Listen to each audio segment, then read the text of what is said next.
Welcome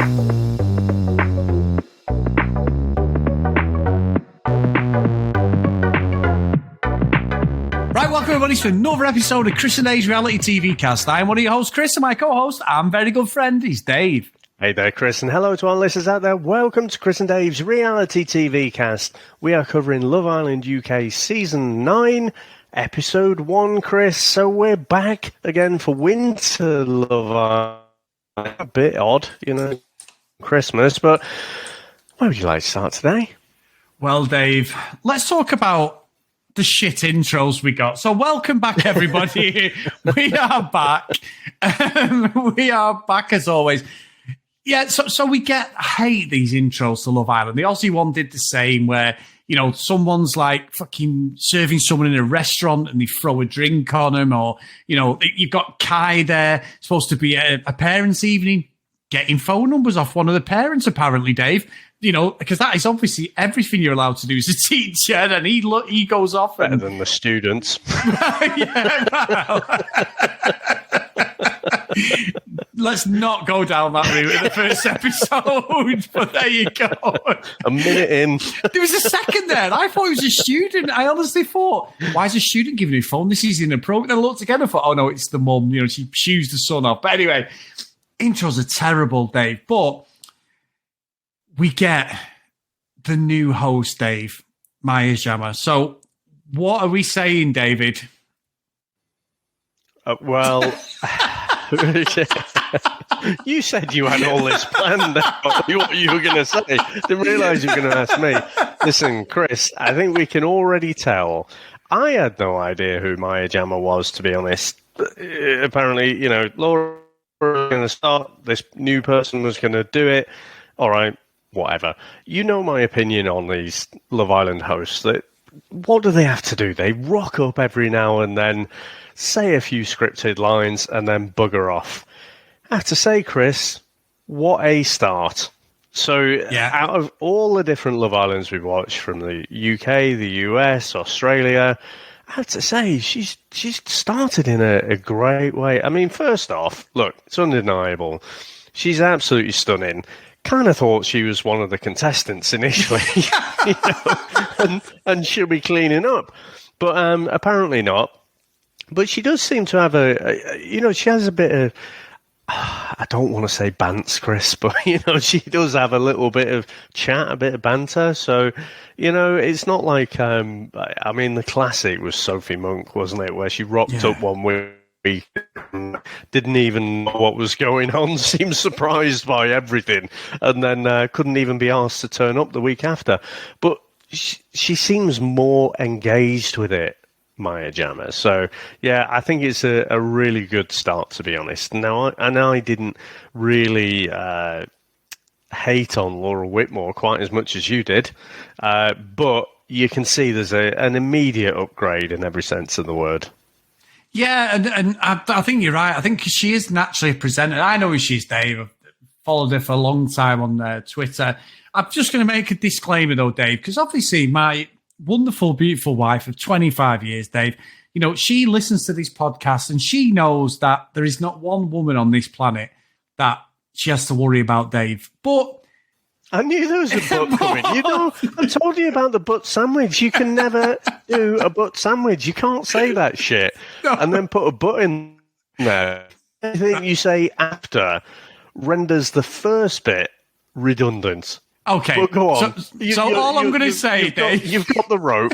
Here you go. Hang yourself.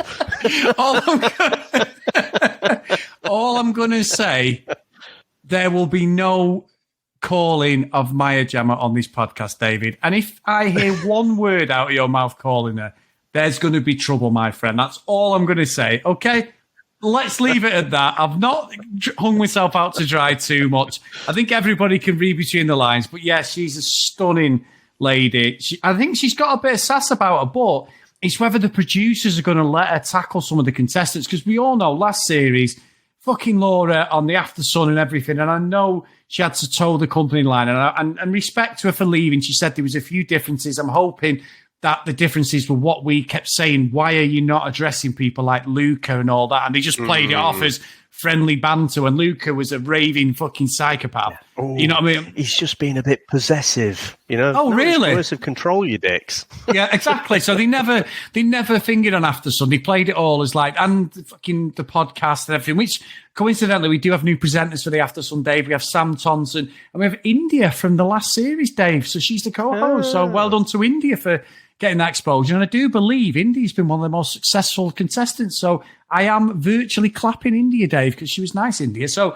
fair play. So they're going to be on the After Sun show and the podcast. So they've got rid of Kem and whoever that other girl was. But yeah, I hope that Maya Jama actually tackles some of them. And I hope she has a little bit of control of what goes on, because if it does go down the same route, and let's be honest, Dave, I know we haven't talked about the contestants, the lads already look like a bunch of fucking bellends again. So fucking idiots, the lot of them. So, you know, so I just hope that she can tackle him if they start mistreating some of the girls, and it's looking like that already. So, what do you think, Dave, about the contestants? And all the, sorry, in fact, no, I'm lying. The format, because there's been a format change, hasn't there? Yeah, and so we saw in the Australian one that they changed it up a little bit, but not enough. So they brought in this thing where the girls could interview the guys before the guys chose the girls, and it's like, well, what was the point in that? Yeah. But I don't know. Obviously, these different franchises, they talk to each other, they play around with formats and stuff, bounce ideas, I am sure they must do. So, you know, it's interesting that they've gone, you know, 8 seasons before in the UK. They've got multiple seasons in the US and Australia as well. And for is it the first time, or I think in the first season, didn't the girls choose the boys actually? Possibly. It's a long time. Yeah, possibly. Yeah. It's a long time ago, so I could say. So I'm not going to say the first time, because it might not be, but, you know, for the first time since we've been covering it, the girls actually get to choose the boys. And I have to say, Chris, we've been calling for things to be shaken up, things to change. Got to it. You know, the boys go into the villa first. Felt a bit weird. Didn't like it. It just felt weird, you know, because the girls have slightly different chat, you know, they're all like, hey, you know, this is great and everything, and they're having the time of their lives, and the blokes are a bit more standoffish, a bit more blokey-like. So, I don't know, it just felt weird to me just to have the boys go into the villa first. Yeah, because you usually get that like on the back of a Jeep thing, don't you? And the girls are all happy and everything. We didn't get any of that. And you're right. And Dave, I'm not being funny, but I don't like any of these guys. I've just said it once, but my God, what is the matter with you? Why do they cast them? I'm already off, because I thought there's going to be some of them are respectful, but some of the stuff coming out of their mouths was like just ridiculous. I mean, Will's the one who's got this big following, the farmer. And he comes in and he's over the top and everything, and he didn't really get picked, to be honest. He may turn out to be quite a grounded and lovely guy. They didn't do me any harm, but there was just a few of them when I'm like, lads, just chill it out. I mean, the best one I've seen so far, and I've seen the tea online, is Harris has said he wasn't been in a relationship ever. Well, that's bullshit, because his girlfriend's released a video of them together, Dave, on holiday, going for meals together, everything. I'm just like, come on. You know, when anyone, fucking hell, it's episode 1 this, but when any of them say that shit about, oh yeah, I've never really been in a relationship, you're just like, oh, fuck off. From being at school, you'd have been in like boyfriend, girlfriend situations and stuff. But it's such utter bollocks. And I'm sorry, Chris, but that fucking Harris, he don't half remind me of Phil Foden. And I still look at him and I think, you're going to steal my bike, aren't you? You know, so I don't like him. And the line about, oh, are you a ring girl? Oh, yeah, I'm a boxer, me. You know, he's just like, oh, he kept saying it, didn't he? Well, he's not a pro boxer. I'm not being disrespectful. I respect anybody who gets in a boxing ring, but he's doing them white collar ones that me and you could sign up for now, Dave, and do 12 weeks training camp and do one. Are you a ring girl? Oh, yeah. I've done a bit of Taibo back in the day. Billy Blanks. I've done Taibo as well. I did box exercise at the local sports centre once, Dave. That accounts for me fucking ridiculous. But he was another one when he said, was it it was Ron who said the box, but Harris, when he said, oh yeah, my mum says I look like Ronaldo, and I'm sat there chuckling. Sam's like, what are you laughing at? I went, she meant Ron Aldo, the butcher down the road, not Ronaldo. He looks nothing like Ronaldo. No. I do not know where that has come from at all. I mean, I don't like Ronaldo as a person, but, ultimately have to appreciate he is a good-looking bloke. Harris, I don't see it at all, but, I mean, I think it was Olivia, wasn't it, who seemed to, after the initial couplings and whatever, she didn't like him, and then she liked him, and so I don't know what it is about him, but obviously some of the girls seem to quite like him. Yeah, it's interesting, wasn't it? Because when it came to the initial picks, like, we started it off, and obviously it was great. It was great, those musical chairs, but you had Shaq and Tanya, and they're pretty much set. They're together. Then you had Ella May, Kai, and then one of the things Ella May was like, oh yeah, my lipstick. And she's actually Welsh, and she's always a bad accent, so I can't do one. Like, a lipstick matched the bikini. I don't know what that was. We'll just go with it. But she said my lipstick matched the bikini, and they were together. And then Lana got with Ron. But again, it was all like, well, they both. And then Olivia gets with Kai, but Dave, Olivia, ring girl, came in there, Michelle Keegan's body double. She literally was a lollipop, didn't she? She would have licked herself. But then she gets pied off, doesn't she? Because Tanya comes in and she steals Kai, and he actually steps forward. Yeah. I mean, Kai seems to be the one that all the girls like. He's a big lad. He's good looking. He's the one who's the PE teacher to Manise, Dave. I've not asked for any information, but so I think he's going to be the one to watch out for. All the girls seem to like him the most, and I can totally get it. But I mean, they're all good-looking lads in their own right. They are, but I mean, he's going to be the kind of Tommy Fury, isn't he? He's going to be the one when the new bombshells come in. They're going to gravitate towards him. He's going to have his pick, and it remains to be seen. Will he have his head turned several times, or will he settle on someone? So. He seems to be the favourite early doors. But you mentioned about Anna May there. I mean, great. I don't know if it was an intentional callback to the 80s, but you got that iconic scene, haven't you, with the girl who comes out of the swimming pool with the red bikini. I thought if there was a prize for the best bikini, I thought she would have made it today. Well, Dave, it was interesting because I was on G-String Watch today, as part of research for the podcast, obviously, because in You fill that in your time sheets. Yep. From 9 o'clock till 10 o'clock, G-String Watch. Excuse me, you fill it. You pay me on my G-String Watch. But no, what I mean is now that sounds so fucking wrong. I mean, I've already dug a grave for myself already with Sam. But it was the fact that in the Aussie one, their arses were front and centre, weren't they? Every shot of the girls, there was an arse there, Dave, with a G-string on. It wasn't as much tonight, a little bit more respectful. And I'm getting to the stage of my life, Dave, where I think less is more. Do you know what I mean, Dave? We don't need to see all that. No, it's that less is more is less. I'm getting it wrong anyway, but you get what I'm saying, Dave. Less is more. I think that's the wrong way. If it's less bikini, I think it's the opposite to what you're trying to say. We're going to get cancelled for the first episode. Prefer if they wore a nice shawl or something like that to cover up the naughty bits. Is that what you're saying? To cover the modesty. Now, they might sound like a prude, and I got a few bit of stick in Discord dinner saying that was being an old man, but I do think that I feel sorry for the girls on this because they're literally just flaunting everything, aren't they, on this show, Dave? So it is Love Island, I get it, but, It is a tough balancing act, isn't it? And I agree on the Australian one. I mean, I think it was dental floss. So I think the bikinis are a bit more practical, I would say. But it's a tough thing, I guess. If you're one of the girls coming in, you've got the precedent of all the previous seasons. You kind of have to go in there. You're proud of your body. You want to show off your body, but not too much. I think it's probably a tough thing to actually select the right attire. But I approve so far. This is a conversation we shouldn't be having, Dave. I was trying to sort of balance it out. But anyway, So, Dave, I know there wasn't a lot going on. We got the couples together, but then we do get the thing which we've seen online where they were going to get the audience to actually vote what bombshell goes in. And we get, you know, Maya Jama comes out again. Dave, look, I want one of the guys. Dress, wasn't it? Yeah, that was a dress.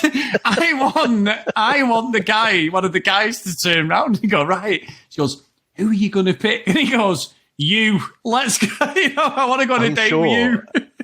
Someone's done that, I'm sure. Yeah, they have. Season, but I can't remember. But it did seem pretty windy.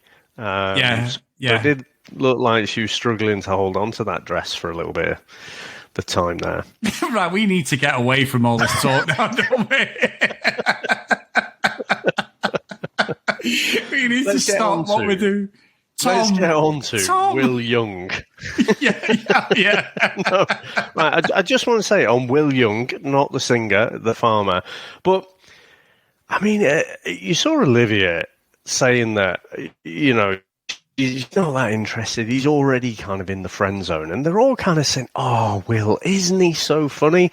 But it's one of those where I didn't see any of that. Now, it might be one of those where we see it on Saturday on the unseen bits or something. Yeah. But all we saw was this conversation about this tiny little tattoo that he's got on his ankle.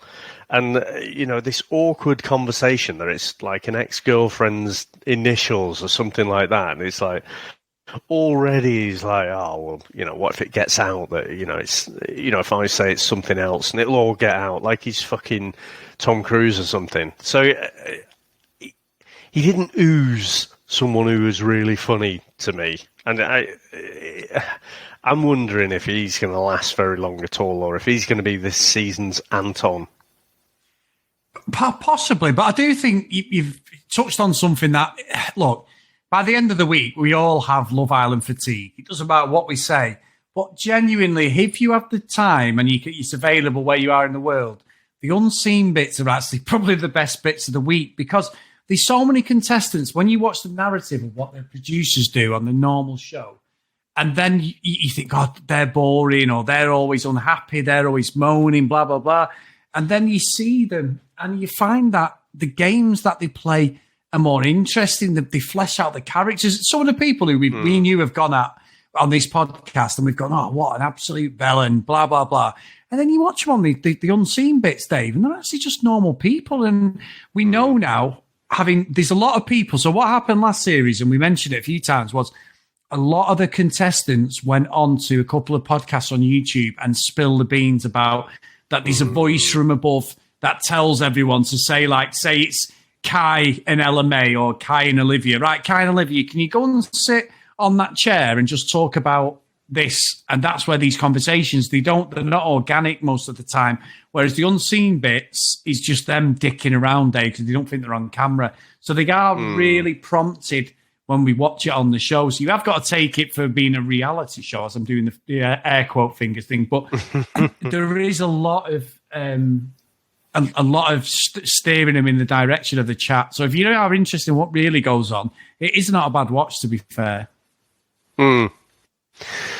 Well, let's see. But for me, the jury's out on Willie. I just don't have a good feeling that, you know, he's like the opposite end of the spectrum to Kai, you know, who I think is going to have all the options. I just feel like Will's going to have none of the options and might be out there pretty quick unless he can prove that he is quite likable and quite chatty and funny and stuff, and people can keep him in for a friend kind of thing. Yeah, I think so. And you say about Will, because I was a bit iffy on Will, but I'd say on the girls who didn't really take to him, and I did like it because she's got a top resting bitch face, but it's Olivia, Dave.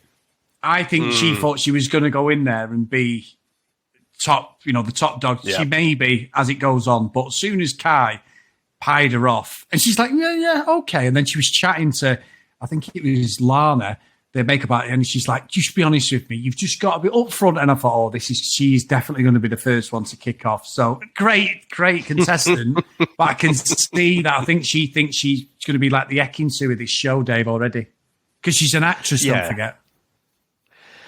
Fucking yeah, who was in the background? Something on the same par as you and your fucking Coronation Street bar appearance. How dare you? How dare you? But yeah, you do get that vibe of like someone who thinks, she should be in there and be number one, and had her nose put out a joint a little bit from the start. So yeah, it'd be interesting to see how she comes across as time goes on. But I tell you what, Chris, talk about a callback to last season. Tanyel. If you'd have told me Tanyel is the younger sister of Ekinsu, I think I'd have believed you.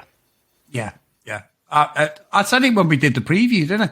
That I thought she was a double. We didn't really watch we watched a bit of a VT of them, but yeah, I'm with you. 100%. Even down to the accent, everything. Yeah, so I think she'll get quite a bit of attention from the boys. And then I think, what's the guy's name? So it's Ron. He is coupled up with the blonde girl, Lana. Lana, yeah. Yeah, and I haven't really got anything negative to say about those two, actually. They seem like the sort of couple who want to settle down early. Yeah. So might be interesting this first week just to see, if people make a play for Lana, maybe that, things get rocked up a little bit. But you could tell from his perspective, he looked to be, pretty settled already, to be honest. And it's like, day one, day two? Yeah, I'm with you on the Tanya and Shaq's the same, Dave. And Lana even said it about Ron, didn't she? She said we're already married, sort of thing, joking when they were picking the couples and that. But yeah, they're the ones that go under the radar. I genuinely want some nice contestants, Dave. I don't, what it is with the guys, they have, for some reason, it's like the producers spin them up and they come in there and they just sound like fucking fuckboys, don't they? They just talk like the girls are just objects that they're going to get, and then every girl's going to fall at their feet, and we make all the decisions in it, and blah, blah, blah. And it's like, no, it doesn't work like that. Speak normal. There's probably some really, really nice lads there, but I felt all of them came in there with that Geordie Shore fucking, I am like, the cock of the north sort of thing attitude. I can't stand that. It's just so fake, honestly. Well, it is Love Island. Well, I know. We get here every time. I can't think, like I say, I don't think you really heard that much from that Ron. No, but it was the VT stuff, Dave. When he was in there, they were a bit better. Will seemed a bit better when he was in there, other than that initial bit when he came out the Jeep. But it's just that little bit does my head in. My toes curl when I'm listening to him talk. Like, lads, just don't. If you just acted like a normal person, which you probably are off camera, I think you'll get more attention off the women than acting like you're some fucking, stallion who's had about 100 women or something. You know what I mean?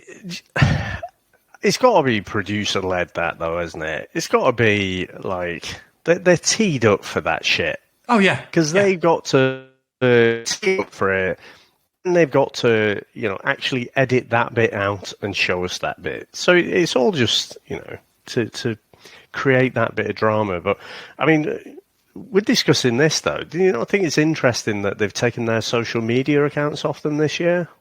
Well, who was it last year, Dave? Who was brilliant, and it wasn't the guy. What was he called? Oh gosh! And his Twitter was fantastic, and it was run by a family member, and he was brilliant, and he was like the facilitator of his account. I don't know what his bloody name is, but he was excellent. But I mean, that's a one-off, isn't it? But yeah.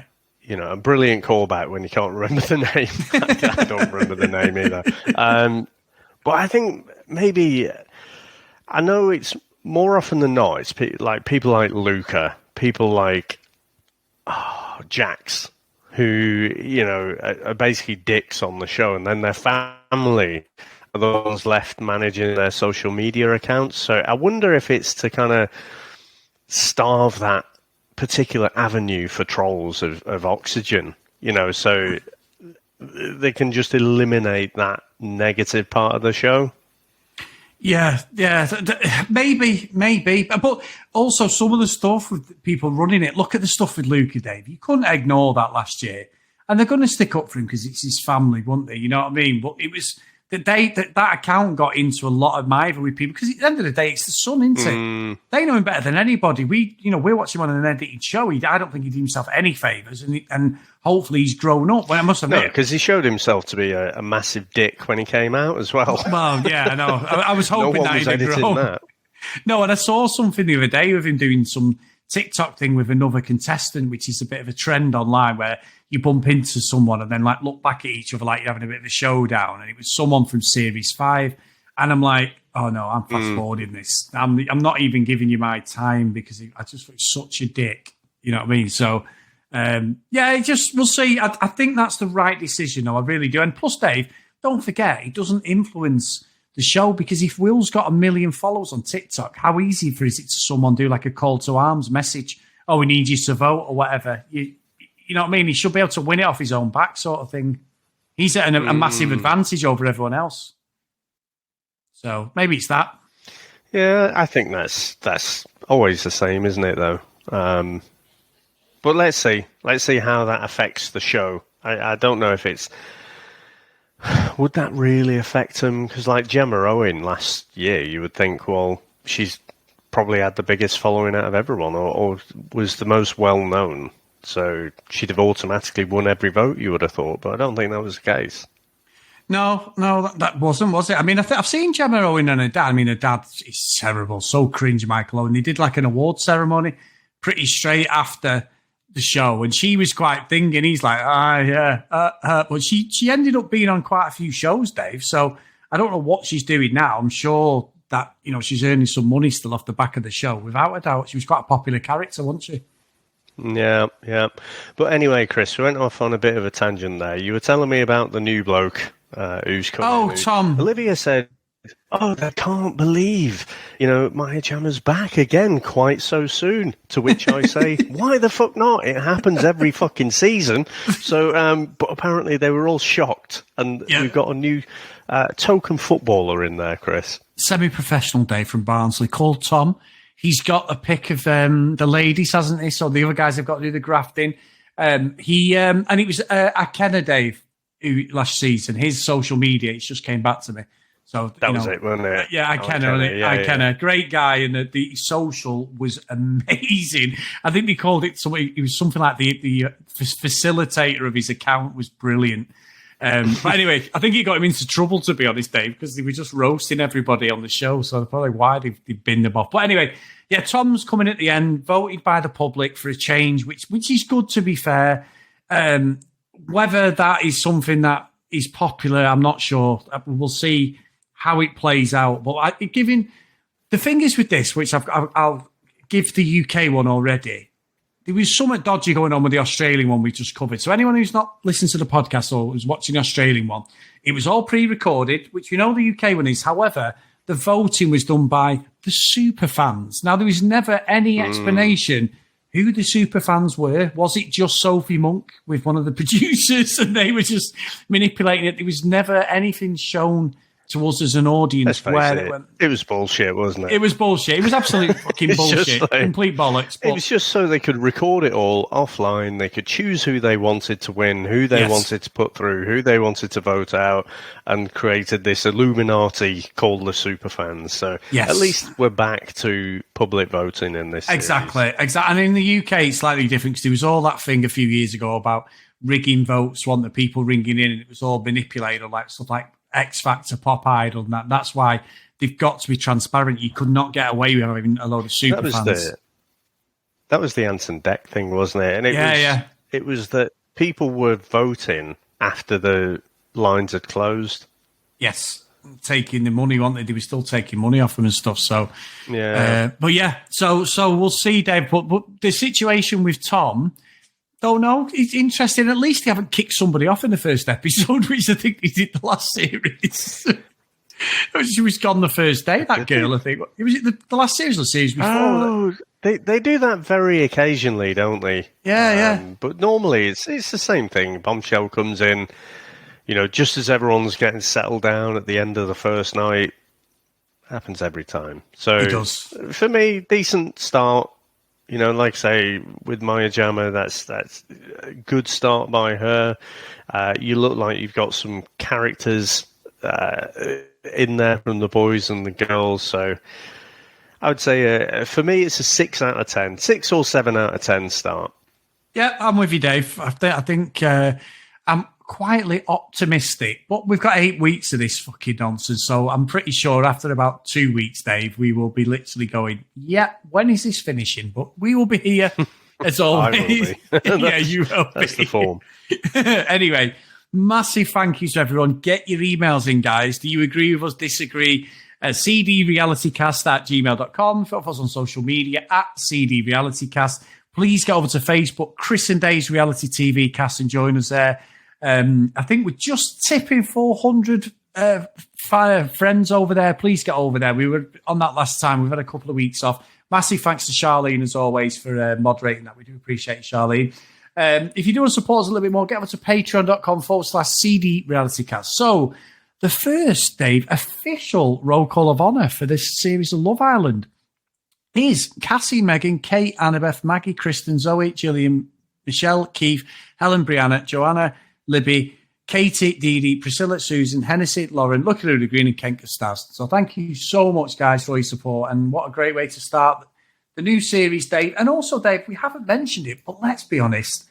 The reality radar is back, my friend. The radar has not been beeping in this episode because there was nothing really for me to get my teeth into, but it will have 100% accuracy as always. Absolutely. But Chris, before we go, and we did do an episode, so it was a Patreon-only episode. We just did a series review of what we thought about the UK Traitors season. Now, the US season has dropped, the whole season. And now, if you're in the US, it's going to show on Peacock. If you're in the UK, it's showing on BBC, iPlayer.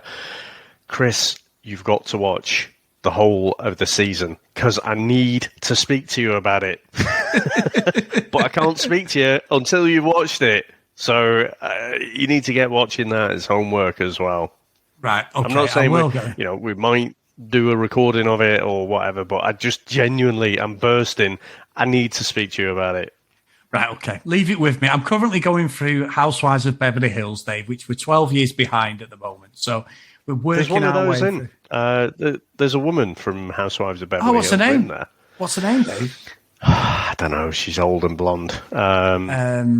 So I can't remember her name, but old and blonde. It'll come back to me.